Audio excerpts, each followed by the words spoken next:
Thiruvalla spa സെന്ററിലെ ജീവനക്കാരിയെ ബലാത്സംഗം ചെയ്ത കേസിൽ നിർണായക വഴിത്തിരിവ്. സംഭവം ഗുണ്ടാപിരിവല്ലെന്നും കൊട്ടേഷനാണെന്നുമാണ് സ്പാ ഉടമയുടെ ആരോപണം.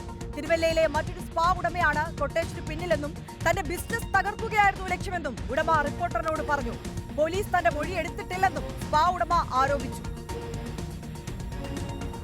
പുറത്തുനിന്ന് നമുക്ക് മെയിൻ സ്വിച്ച് നമുക്ക് ഓഫ് ചെയ്തിട്ട് ടോട്ടലി 7 അംഗ സംഘമാണ് നമ്മുടെ സ്ഥാപനത്തിലൂടെ അകത്ത് കയറിയത്. കയറിയതിനു ശേഷം നമുക്ക് ഇപ്പം ഡോർ അടച്ചു ഏകദേശം 3:30 കൂടി.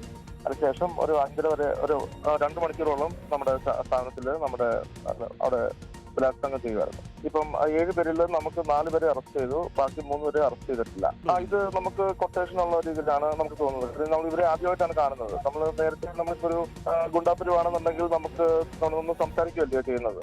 നമ്മുടെ സ്പാ ഇൻഡസ്ട്രിയിൽ വേറെ ഉള്ള കോമ്പറ്റ് കേസ് കൊടുത്തുള്ള രീതിയിലാണ് എന്റെ ഒരു സംശയം. പ്രവീൺ പുരുഷോത്തമനിലേക്ക് നമ്മൾ പോവുകയാണ്. പ്രവീൺ പുരുഷോത്തമൻ, നടന്നത് ഒരു കൊട്ടേഷൻ കൊലപാതകമാണ്, കൊട്ടേഷൻ ബലാത്സംഗമാണ് എന്നതാണ് ഇതിലെ ഏറെ നിർണായകമായ കാര്യമെന്ന് പറയുന്നത്. ഇതിൽ ബിസിനസ് പകയുടെ പേരിൽ പരസ്പരം ആളുകൾ എന്തൊക്കെയാണ് ചെയ്യുന്നത്? കേവലം സാമ്പത്തിക ലാഭത്തിന് വേണ്ടി മറ്റു മനുഷ്യന്മാരെ എത്രത്തോളം ക്രൂരമായി ആക്രമിക്കാൻ വരെയും ആളുകൾ തയ്യാറാകുന്നു. അത്തരത്തിലൊരു സമൂഹമായി നമ്മുടെ സമൂഹം മാറിപ്പോയോ എന്നതാണ് ഇവിടുത്തെ പ്രധാനപ്പെട്ട ചോദ്യം. ഇവിടെ ഇപ്പോൾ ഈ സ്പാ ഉടമ പറയുന്ന പ്രധാനപ്പെട്ട ഒരുപാട് കാര്യങ്ങളുണ്ട്. ഈ പോലീസും ഗുണ്ടാ സംഘങ്ങളും തമ്മിലുള്ള അവിശുദ്ധ ബന്ധത്തെക്കുറിച്ച് അടക്കം ഉള്ള ഒരുപാട് കാര്യങ്ങൾ. അപ്പോൾ അതിലേക്കൊക്കെ നമുക്ക് വിശദമായി കടക്കേണ്ടതുണ്ട്. അതിനോടൊപ്പം തന്നെ ഈ ഉടമ പറയുന്നതിനപ്പുറം തിരുവല്ലയിലെ ഒരു പ്രധാനപ്പെട്ട ഒരു സാഹചര്യം എങ്ങനെയാണ്? ഈ പറയുന്നത് പോലെ ഈ സ്പാ ഉടമകൾ തമ്മിൽ ഇത്തരത്തിലൊരു ബിസിനസ് വൈരാഗ്യം നിലനിൽക്കുന്നുണ്ടോ? എന്താണ് അവിടുത്തെ സാഹചര്യം? ഈ തിരുവല്ലയുടെ സാഹചര്യം അടക്കമുള്ള വിശദാംശങ്ങളിലേക്ക് പ്രവീൺ.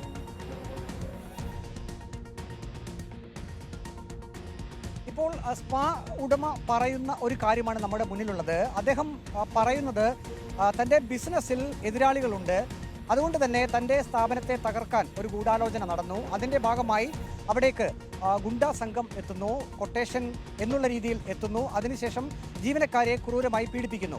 ഇത്രയും കാര്യങ്ങൾ ഈ സ്പാ ഉടമ പറയുന്ന ഒരു കാര്യമാണ്. പക്ഷേ അതിലുപരി ഇതിൽ ഏറ്റവും പ്രധാനപ്പെട്ട ഒരു കാര്യം ക്രമസമാധാന പാലനം നടത്തേണ്ട പോലീസ് എവിടെയായിരുന്നു എന്നുള്ളതാണ്. പട്ടാപ്പകൽ, അതായത് ഈ മാസം 1-ാം തീയതി ഉച്ചതിരിഞ്ഞ് 3:30 തിരുവല്ല പോലുള്ള ഒരു നഗരത്തിൻ്റെ പ്രാന്തപ്രദേശത്ത് പ്രവർത്തിക്കുന്ന ഒരു സ്പായിലേക്ക് 10 അംഗ ഗുണ്ടാസംഘം കടന്നു ചെല്ലുന്നു. അതിൻ്റെ ഗുണ്ടാത്തലവൻ അവിടെ ഉണ്ടായിരുന്ന ജീവനക്കാരി ഒരു മുറിയിലേക്ക് ബലം പ്രയോഗിച്ചു കൊണ്ടുപോയി ക്രൂരമായി ബലാത്സംഗം ചെയ്യുന്നു. അത് കാപ്പ കേസ് പ്രതിയാണ് എന്നുകൂടി ഓർക്കേണ്ടതുണ്ട്. നാം ഇന്ന് അതിജീവിതയുമായി സംസാരിച്ചിരുന്നു. അവർ പറയുന്ന കാര്യങ്ങൾ കേട്ടപ്പോൾ അത് ഏവരിലും വിഷമമുണ്ടാക്കുന്ന ഒന്നാണ്. കാരണം അവർ അവരുടെ ഉപജീവന മാർഗത്തിന് വേണ്ടി അവിടെ ജോലിക്ക് വന്നതാണ്. ഈ ഗുണ്ടാസംഘം അവിടേക്ക് എത്തുന്നു.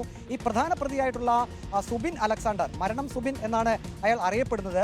അയാളെ ജീവിതത്തിൽ ആദ്യമായാണ് താൻ കാണുന്നത് എന്നാണ് ഈ അതിജീവിത പറയുന്നത്. ആദ്യം 50,000 രൂപ ആവശ്യപ്പെട്ടു, അത് കൊടുക്കാത്ത ആ ഒരു സാഹചര്യത്തിൽ ബലം പ്രയോഗിച്ചു കൊണ്ടുപോയി തന്നെ ബലാത്സംഗം ചെയ്തു എന്നാണ് പറയുന്നത്.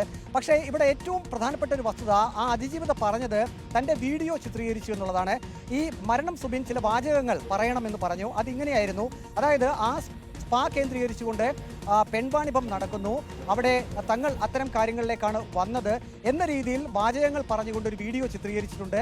ആ വീഡിയോ ഈ മരണം സുബിൻ എന്നയാളുടെ മൊബൈൽ ഫോണിലുണ്ട് എന്നാണ് നമുക്ക് മനസ്സിലാക്കാൻ കഴിയുന്നത്.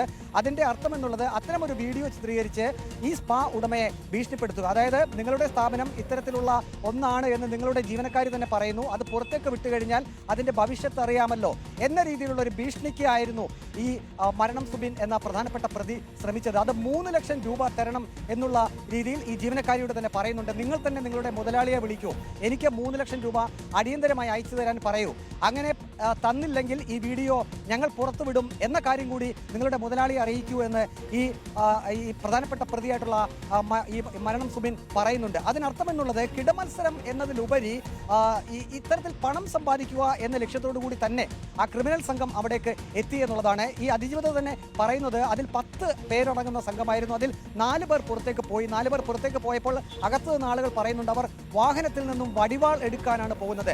അപ്പോൾ അവിടെ ഉണ്ടായിരുന്ന ആളുകൾ പറയുന്നുണ്ട്, നിങ്ങൾ പോലീസിനെ വിളിച്ചിട്ടൊന്നും കാര്യമില്ല, ഞങ്ങൾ അകത്തായാലും പെട്ടെന്ന് പുറത്തിറങ്ങാൻ ശേഷിയുള്ള ആളുകളാണ് എന്നൊക്കെ.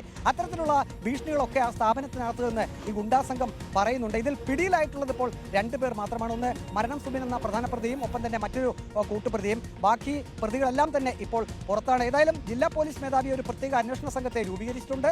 തിരുവല്ല DSPയുടെ നേതൃത്വത്തിൽ ഇപ്പോൾ അന്വേഷണം നടക്കുകയാണ്. ഇന്ന് വൈകിട്ട് ജില്ലാ പോലീസ് മേധാവി മാധ്യമങ്ങളെ കാണുന്നുണ്ട്. അപ്പോൾ ഈ ഒരു വിഷയത്തിൽ കൂടുതൽ കാര്യങ്ങൾ നമുക്ക് മനസ്സിലാക്കാൻ കഴിയും. മറ്റൊരു പ്രധാനപ്പെട്ട വിഷയം ഗുണ്ടാ സംഘവും ഒപ്പം തന്നെ ചില പോലീസുകാരും തമ്മിൽ അതിശുദ്ധ കൂട്ടുകെട്ട് ഉണ്ട് എന്നുള്ളതാണ്. അങ്ങനെ ഒരു ആരോപണം കൂടി ഉയർന്നിട്ടുണ്ട്. ഈ സ്പാ കേന്ദ്രീകരിച്ച് അല്ലെങ്കിൽ അത്തരം സ്ഥാപനങ്ങളിൽ പോലീസുകാർ സ്ഥിരമായി ചെല്ലുകയും അവിടെ നിന്നും മാസപ്പടി പറ്റുകയും ചെയ്തു എന്ന വളരെ ഗുരുതരമായിട്ടുള്ള ഒരു ആരോപണം ഉയർന്നിരിക്കുന്നു. ആ ഒരു പരാതി ജില്ലാ പോലീസ് മേധാവിയുടെ പക്കലേക്ക് എത്തിയിട്ടുണ്ട്. ആ ഒരു കാര്യം കൂടി പ്രത്യേക അന്വേഷണ സംഘം അന്വേഷിക്കുന്നുണ്ട്. ഏതായാലും ഇക്കാര്യത്തിൽ ജില്ലാ പോലീസ് മേധാവിയുടെ ഒരു വിശദീകരണം ഇനി വരേണ്ടതുണ്ട്. ഏതായാലും നേരത്തെ ചോദിച്ചതുപോലെ തന്നെ എന്തുകൊണ്ട് ഇത്തരം കാര്യങ്ങൾ തിരുവല്ല പോലുള്ള ഒരു സ്ഥലത്ത് സംഭവിക്കുന്നു എന്നുള്ളതാണ്. അത് തീർച്ചയായും പോലീസിന്റെ വീഴ്ച തന്നെയാണ്. കാപ്പ കേസ് പ്രതിയാണ്. ജയിൽവാസത്തിന് ശേഷം അടുത്തിടെയാണ് ഇയാൾ പുറത്തിറങ്ങിയത്. ഇന്നലെ ജില്ലാ പോലീസ് മേധാവിയോട് സംസാരിച്ചപ്പോൾ അദ്ദേഹം പറഞ്ഞത് വീണ്ടും ഈ പ്രതിയുടെ പേരിൽ കാപ്പ ചുമത്തും എന്നുള്ളതാണ്. അപ്പോഴും ഉയരുന്നൊരു ചോദ്യം, ജയിൽവാസത്തിന് ശേഷം ജാമ്യം ലഭിച്ച് പുറത്തിറങ്ങുമ്പോൾ വീണ്ടും ഇത്തരം ക്രിമിനൽ സംഘങ്ങൾ അതിക്രൂരമായിട്ടുള്ള ഈ ബലാത്സംഗം പോലുള്ള ക്രിമിനൽ കുറ്റങ്ങൾ നടത്തുന്നു എന്നുള്ളതാണ്. അവിടെ ജീവിതം നഷ്ടപ്പെടുന്നത് ഈ അതിജീവിതയെ പോലുള്ളവർക്കാണ്. അതിജീവിത പറയുന്നുണ്ട്, ഈ സംഭവം നടന്നതിന് ശേഷം പോലീസ് സ്റ്റേഷനിലേക്ക് പോകാൻ താൻ ഭയപ്പെട്ടു. കാരണം അത്തരത്തിലുള്ള ക്രിമിനൽ സംഘമാണ് തന്നെ ആക്രമിച്ചത്. ഈ മരണം സുബിൻ എന്ന് പറയുന്ന ആൾ അവിടെ ഉണ്ടായിരുന്ന മറ്റൊരു ജീവനക്കാരെയും ഇതേ രീതിയിൽ പീഡിപ്പിക്കാൻ ശ്രമിച്ചു എന്നും അതിജീവിത പറയുന്നുണ്ട്. അത് പക്ഷേ ഈ സംഘാംഗങ്ങൾ തന്നെ അതിനോട് എതിർപ്പ് പ്രകടിപ്പിച്ചതുകൊണ്ട് ആ ഒരു ഉദ്യമത്തിൽ നിന്നും അയാൾ പിന്മാറിയെന്നാണ് പറയുന്നത്. മദ്യമല്ല മറ്റേതോ ലഹരി പദാർത്ഥം ഉപയോഗിച്ചുകൊണ്ടാണ് ഈ മരണം സുബിൻ തന്നെ ക്രൂരമായ ബലാത്സംഗത്തിന് വിധേയമാക്കിയത്.